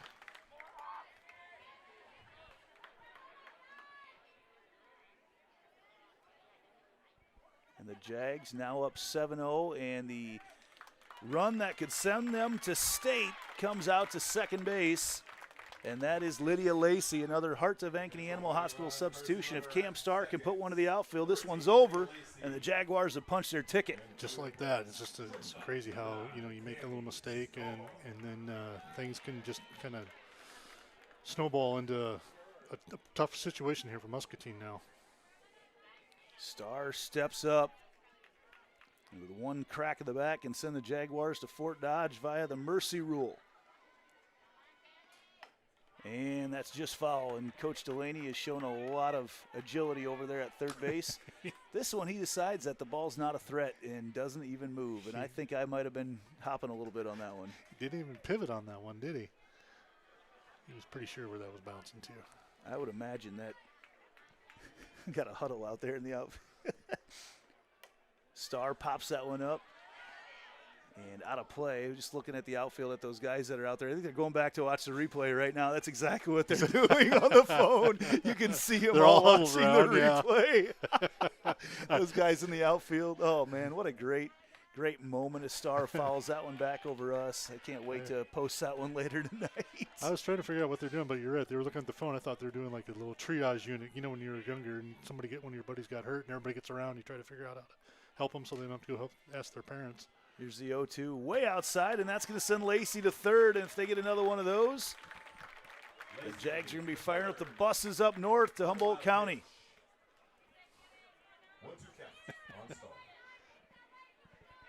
Yeah, they're still out there acting it out. It's funny watching them. Starr on the 1-2. Ooh, that ball just about got away from Swift. That was a little bit of a snow cone. Got there. really fat as that was coming to the top part of the glove. Star on the 2-2.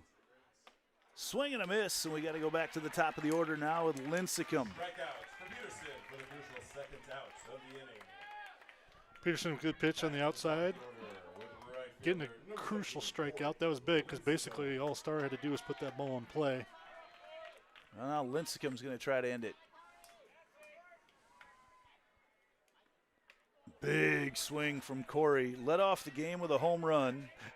Coach Delaney looking down there is like, settle down. You know what? You're a good hitter. You don't have to. We don't need a home run. Big infield right now for Lincecum. That pitch up at the hands for ball one. Don't have to worry about getting that play at home. The one thing, a slow roller, though, for Corey. She's got the wheels that she can get to first pretty easily. Here's the 1-1, way outside.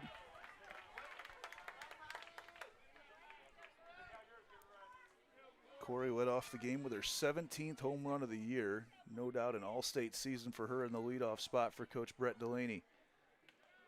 Upstairs with that one, big lead from Lacey on third. DCG trying to punch their ticket. They lead Prairie 6-2.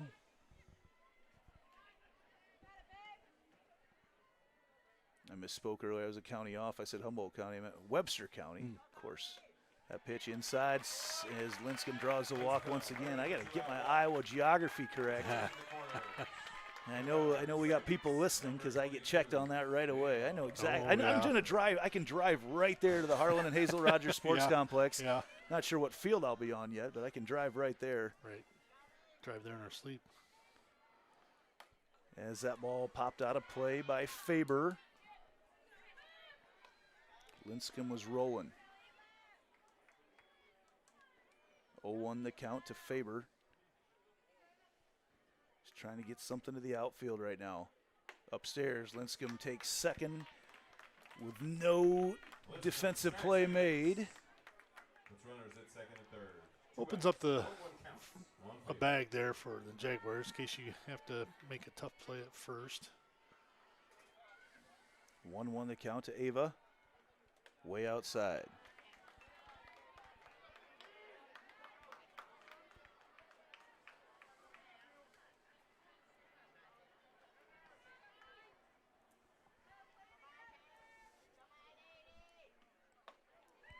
And now way inside to Faber. It's 3-1. Setting up to maybe let Jordan Kennedy send this team to Fort Dodge. Yeah, it can be an interesting situation if it comes up to Jordan because then the bases are loaded and there's nowhere to put her. Here's a 3-1 to Faber.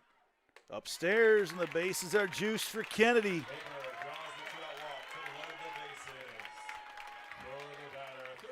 There's sometimes that your batting order just works out, and this is one of them, right? Yeah, this is one of them. I mean, if there's a person you want to be standing at the plate right now in a situation to say, let's go to the state tournament, you're going to pick Jordan Kennedy. And now timeout called by Coach Hopkins. It was great listening to her aunt there earlier. Oh, that was awesome, wasn't it? Yeah. Oh, yeah. Just so cool to listen to some of the stories and just the connections that they had through the years with softball and all these the senior group. And you've been part of that connection too with your daughter. Known them for a long time. And the parents for a long time. And I always text the guys, the dads, when the team bats around, whoever got the first out of the inning, that dad is around. Okay. Since I don't have to be worried about buying around anymore, I'm more than willing to let them take the fall for it. That's right. As a talk there with his infield and outfield from Coach Hopkins and Jordan Kennedy, with the crowd clapping right now. They know what this swing of the bat could mean. Bases juiced for Kennedy. Inside for ball one. Lydia Lacey stands on third. And on the crack of the bat, she's going to be rolling. Corey Lincecum at second, Ava Faber at first. They don't matter, but they do have to get to their base. as that changeup drops in. They do have to get to their base because it'll be a force out, so can't celebrate right away. Force everywhere. Jags with 11 hits now through 4 2/3 of an inning. They lead 7-0, and 1 run here provides the mercy rule. Upstairs to Kennedy, and it's 2-1. And that final line for Peterson, or I shouldn't say the final line, because if you look at the line for her right now, probably exaggerates a little bit of what you feel like she's done to these Jaguar hitters tonight. Yeah, it's just good. Kennedy pops that one up over to right field. Fox gets under it and makes the play for out number 3. So we live to play another inning for Muscatine. We go to the top of the 6th. We'll talk a little bit, or we'll have a chance to talk a little bit about Peterson later on as the Jaguars trying to close this one out with defense now as we head to the top of the 6th on the Carl Chevrolet family of network. More Iowans drive Chevy than any other brand, and nearly 25% of the new Chevrolets sold last year came from the Carl Auto Group. Since 1978, we've exceeded expectations with an unbeatable selection and hard work that makes us your dealer for life. Come see why Iowans trust Carl Chevrolet with locations in Ankeny, Stewart, and Webster City. Your dealer for life. It's the Carl way. At Ankeny Community School District, we know the power of public education. Your child's preschool, transitional kindergarten, and kindergarten journey begins here with a strong foundation. Certified educators provide an engaging curriculum in safe, nurturing environments. Space is limited for preschool and transitional kindergarten. Experience Ankeny. Preschool is free, and the strong start we provide your little learner is priceless. I've been informed that we have rally pickles is what the guys pass around out in the fist. So I did not know that, but that's a thing. Miley Hatfield's dad has brought the rally pickles. So, hey, I'm all in. There you go. There you go. Sign me up. Yeah. You've heard of rally hats? Well, the Jaguars have the rally pickles. And they put 3 more runs up, so I guess it worked. You're in the top of the 6th. Sandholm still in the circle, working on a 3-hitter.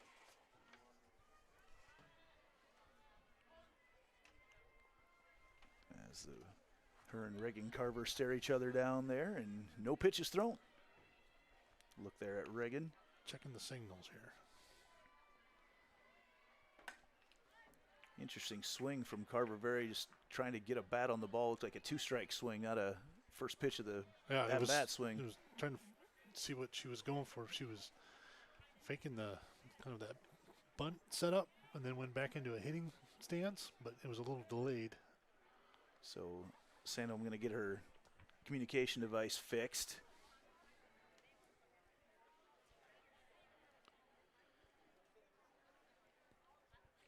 As we await that. They wear that communication device on their wrist, and the catcher has one as well, and then the coach can send in the pitch. There's no actual communication from catcher to pitcher. They all get the call there from the electronic device as that pitch swung on and missed by Carver.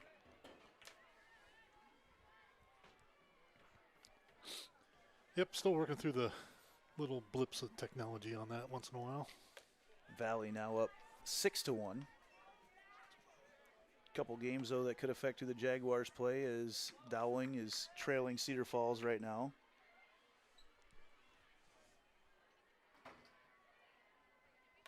That could change some things up. As we're seeing who that would be a team in front of the 7 seed. The Jags are the 2, assuming they close this out, of course.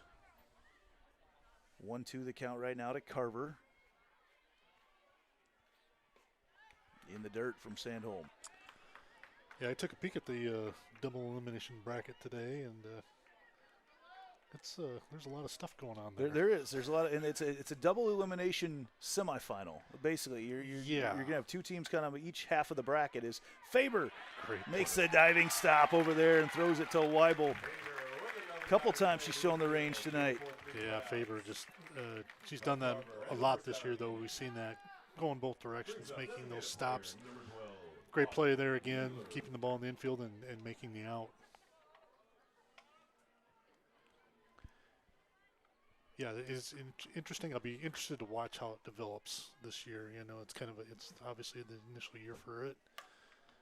Ooh, right off of Kennedy. Fair ball called there as that was Autumn Wheeler.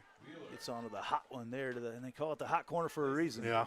You know, as hot as that was hit, I think Jordan thought she had it. And she I think did in her glove initially, yes. Had misjudged. Yeah, it went right in, kind of off the top of her glove. She just kind of was slightly off. So, but she's okay, though. So the 2 seed at state in Class 5A, that would be a 4:15 game on Monday.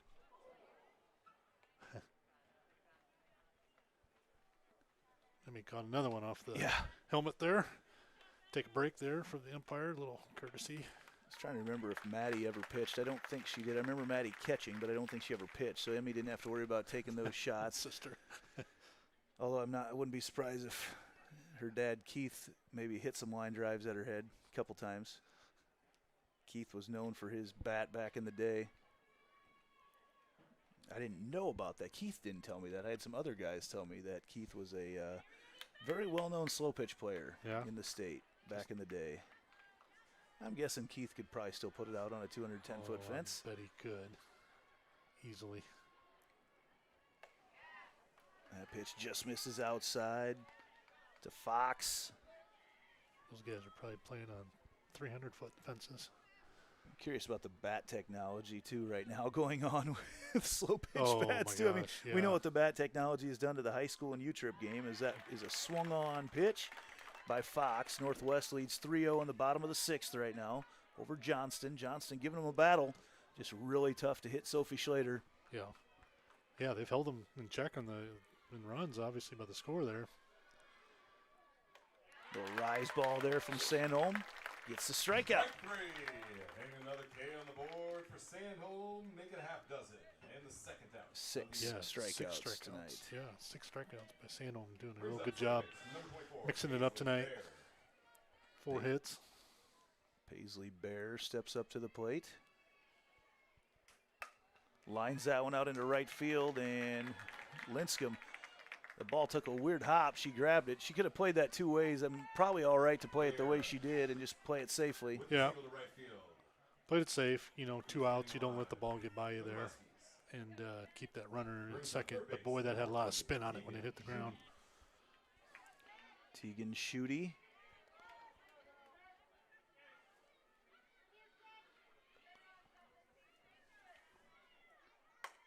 Pops that one up into left center field, excuse me, and Maddie Ott shows the range and gets the 3rd out of the inning.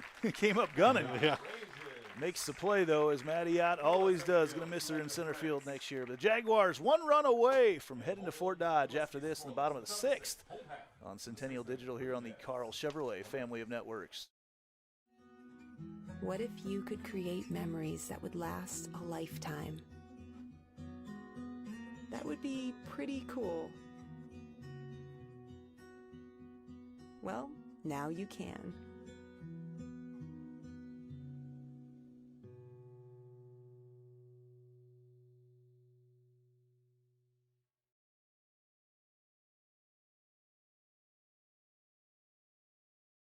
West 40 Market in Uptown Ankeny is your place to shop for the best meats, steaks, brats, jerky, and everything in between. Let us be your one-stop shop for all your favorite cuts, all raised on local Iowa farms. Shopping local never tasted so good. It's been suggested that we find a local pickle maker for the Jaguars, and I happen to know one. The pickle guy is at the farmer's market every Saturday. I've got a bunch of his pickled eggs in my fridge right now. So might have to catch up to him for those rally pickles if the Jags can live to play another day. Maybe talk to him about that, see what he can do for you. Maddie Ott watches that first pitch up in the zone for strike 1. We've seen Maddie with a lot of walk-offs. This would be a great memory for her. And that also is a strike to make it 0-2. We touched on it in the last half inning when the Jaguars were hitting, you know, that line tonight for Peterson. 11 hits and 7 runs, and it just doesn't feel like that. It feels like she's kind of kept these Jaguars in check, and then you look at what they've actually put on the board. And some of that was accentuated by some of the mistakes that the defense made on some plays, and you know, she really has scattered the hits around. She's got a couple, 3 strikeouts tonight, and has honestly she's done a pretty good job. Really worked that inside corner well, kept the Jaguar hitters off balance, but like I said, a few of those mistakes there back in the 4th, 5th inning kind of just put them in a tough position. And what has really not been a pitcher-friendly zone tonight, I would say. I mean, it's maybe a little bit on the inside, but that's not necessarily where you want to pitch it all the time either. Yeah. We thought it was a little bit more so that way, but then it seems like it got a little tighter as the game went on. Ott draws the leadoff walk. There's the leadoff walk. And we mentioned the pregame is Peterson doesn't walk a whole lot of batters. No. In fact, maybe every 3 innings or so she walks one. She's towards the top of the state in innings pitched throughout the year. As I think we're going to get Miley Hatfield re-entering right now to hit. That's what the discussion was. Miley, who provided us a blooper memory here in her last at-bat by lining one off the fence and knocking over one of the high school boys watching in the outfield. He's still brave enough to be sitting there. Look on our socials for that clip to be posted later tonight. Hatfield off the end of the bat.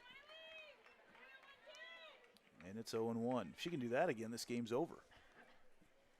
Yeah, if she gets one in the gap. Maddie is pretty quick on the bases there. She could come around. Something in the gap. Lauren Bartine warming up in the on-deck circle as she'll get a chance to hit here in the 6th.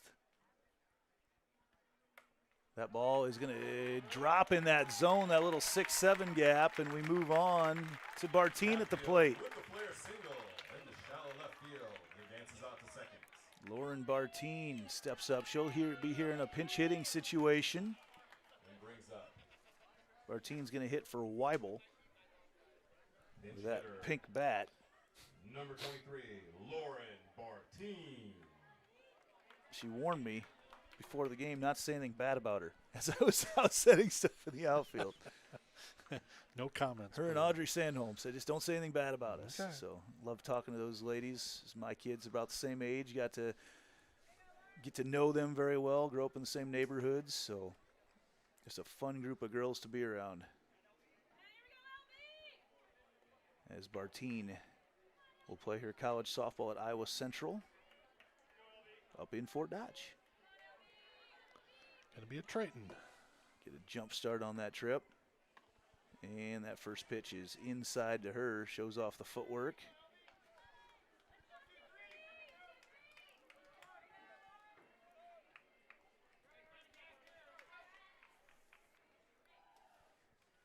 Want to know the count. Stick around after for our post-game show. We'll have Coach Delaney up here to chat on our West 40 Market post-game show. We get some players up here as well.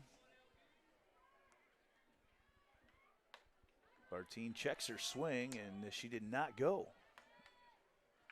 So it's now 2-1.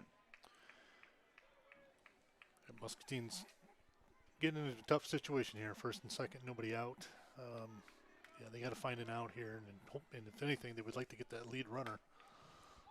There, that sent Coach Delaney with a little footwork over there down the foul line. There's been some gifts made from about him this year. As it's 2-2 now to Bartine. If she can get something out to that right side right now, push anything out there. Good look at Lauren there on the 2-2 pitch. Bartine can't quite get it over top of the shortstop over there, Gray. Not quite enough on it. And that'll bring up Lauren Sandholm again. She's found her way on base a couple different times tonight with a couple different means to get on base. Number 19, Lauren Sandholm. Real good bunt there earlier. And she got caught early on in a better interference situation. Probably would have been safe on that one, too. Yeah. Double steal, and the ball gets thrown in. No, actually, Ott was going to go home and then heads back. ball got away. I wonder if that ball caught something because or did it have spin? Because it looked like it was going to get away. The throw itself, even from the catcher, looked like she was going to throw, but there was nobody there. And then, like you say, when the ball landed, it looked like it had some spin on it, that it kept it closer to the play than we thought it was going to be. I thought it was going to get out there into the outfield. 0-1 count to Sandholm. Now you're in a situation where you just need contact, something slow in the infield. And that's going to do it. Sandholm sends the team to Fort Dodge as Mattiak crosses the plate, and the Jaguars are going to make their home at the Harlan and Hazel Rogers Sports Complex next week. Big round of applause to both teams on a hard-fought battle. And congratulations to the Muscatine Muskies on an incredible That is a happy group of girls. As all season long, we mentioned the pregame show, Fish, but it just kind of felt like this is a team of destiny right now. It does. You know, we've seen them win in all different ways, and you know, not only from being the front runner, but also coming from behind, hitting home runs, playing kind of a small ball game. They've done it in so many different ways, and they just look like that's where they're going to keep going as they go into the state tournament. We're going to turn it over to our public address announcer, Jensen Cummings, as Athletic Director Nate Lindgren will present the punch ticket to the Jaguars.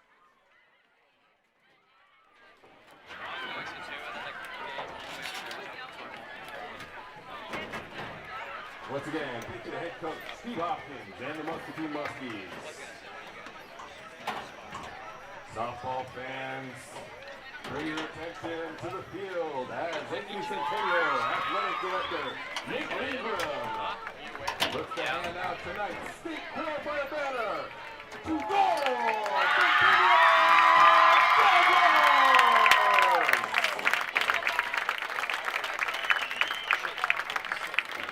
The Jaguars advance to next week's Class 5A state tournament in Fort Dodge. Game details for next week will be made available by the IGHSAU after all games are completed tonight. Good look at the team there, and as we look at the seedings right now, if everything holds, assuming Northwest ends up beating Johnston, then the Jaguars will play at 4:15 on Monday afternoon. So good chance to get a half day in of work and then head on up to Fort Dodge and cheer on the Jaguars. And Fish, you and I have both seen a lot of these teams, a lot of this happening, and it never gets old. No, it doesn't. It's like you say, it's about 6 years ago, and my daughter was part of it. It just felt like it all started to come together for this program, and it's just carried on, and it's only gotten bigger and better. And things have happened, and it's just fun to sit up here and watch this. And when you see all the support and the fans, everybody that's down here, and coming out here and supporting this team and these players, this senior group, it's well earned by a lot of individuals.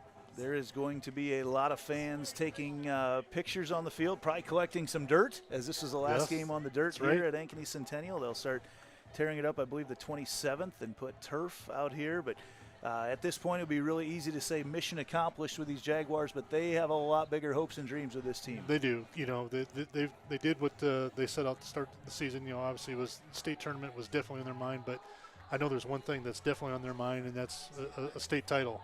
And they've kind of looked like one of the juggernauts of the state, you know, and Waukee Northwest, just across the city here, the region is the other one. Not to discount any of the other teams, but those two teams have really shown who they are, and they're going to go into the state tournament as 1 and 2.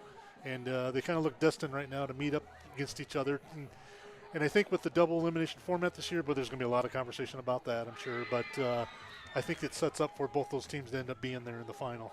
We're going to try to get Coach Brett Delaney up here eventually to visit with us. I told him to bring a player up as well. And, you know, you could look at a lot of different players here tonight. And, honestly, you look at a couple of the things that happened. Lauren Sandholm, great, again in the circle. I believe she was 3 for 4. I was going to verify that, but I believe she was 3 for 4 as we look through it there. But also, you know, her sister Audrey on the bases tonight did some great things on the twin sister Audrey. Heady base running, you know, and little things like that. And Jaguars put 2 runs on the board there in kind of a key moment where, you know, a game can go, you know, if you're up 2-0 or so late in the game, if you're a visitor, you're right in the thick of it. Then all of a sudden it got to 4-5, and then that number starts to feel, when you're on the road, that just starts to feel like a big number to overcome, knowing what you face against in the pitching staff of the Jaguars, not only their hitters, but what they have for pitching.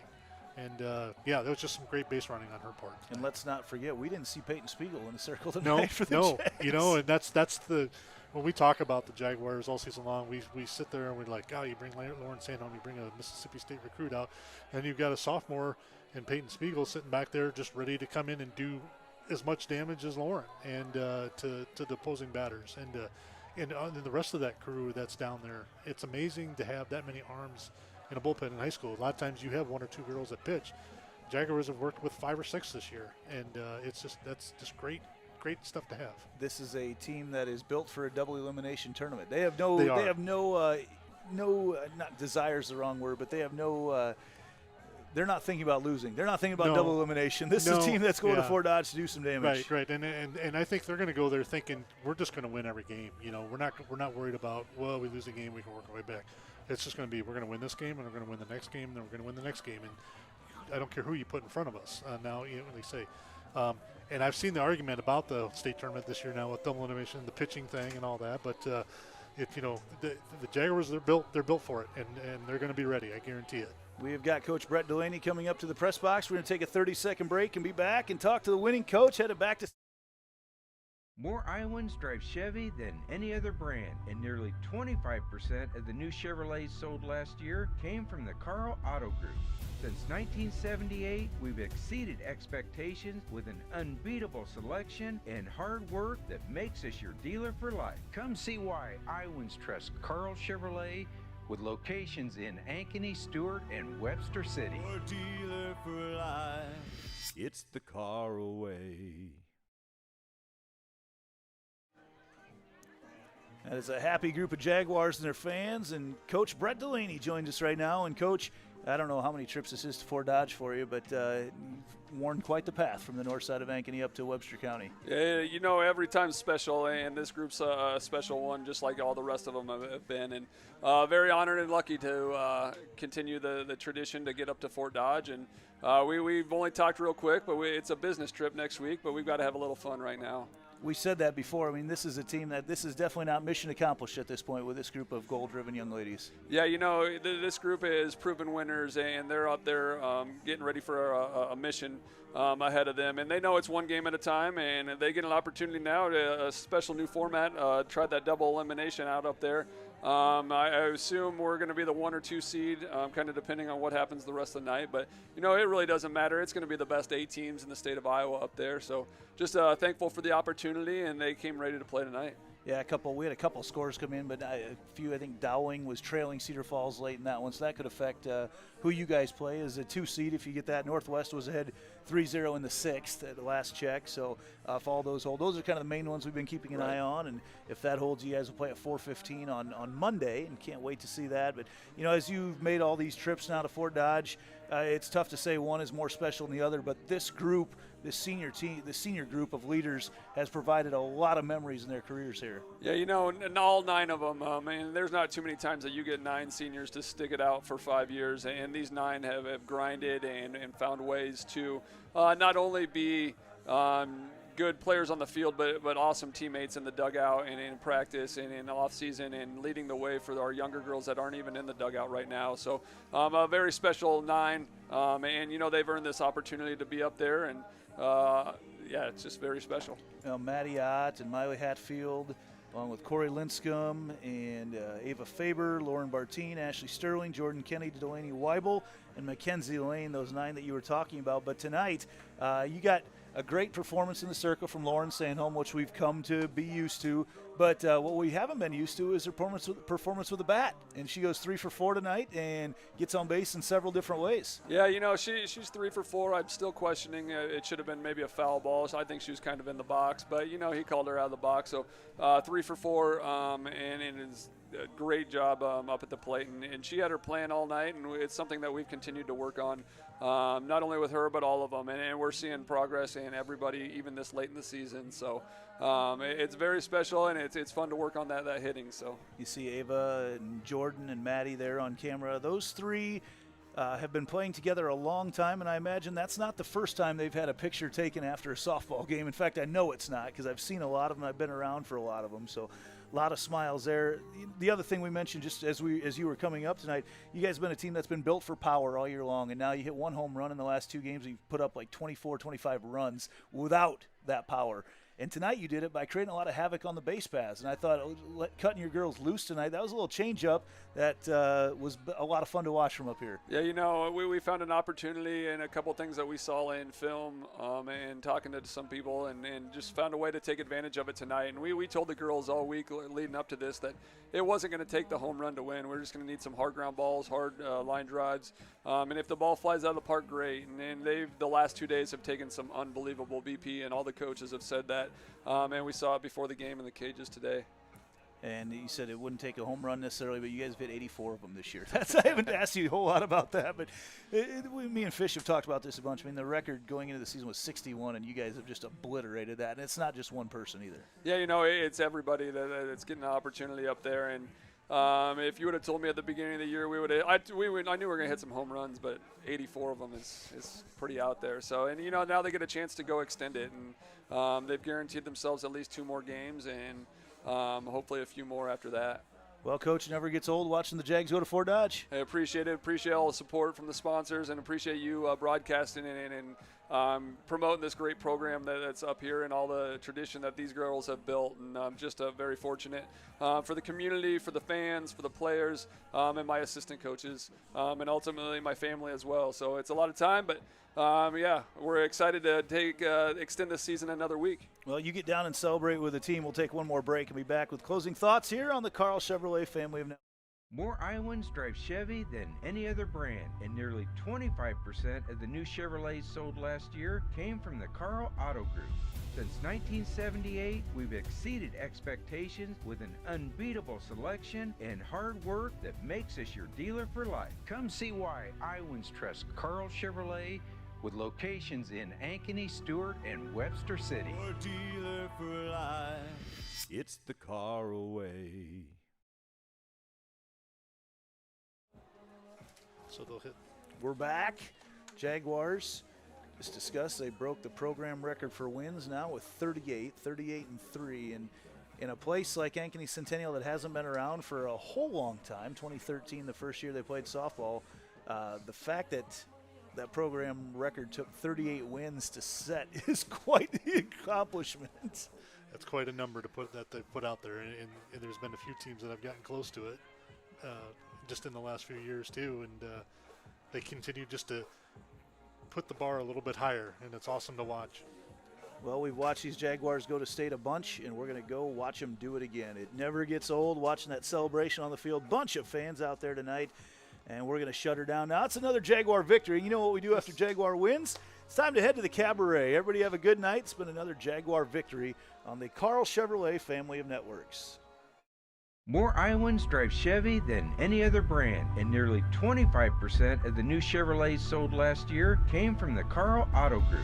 Since 1978, we've exceeded expectations with an unbeatable selection and hard work that makes us your dealer for life. Come see why Iowans trust Carl Chevrolet, with locations in Ankeny, Stewart, and Webster City. Your dealer for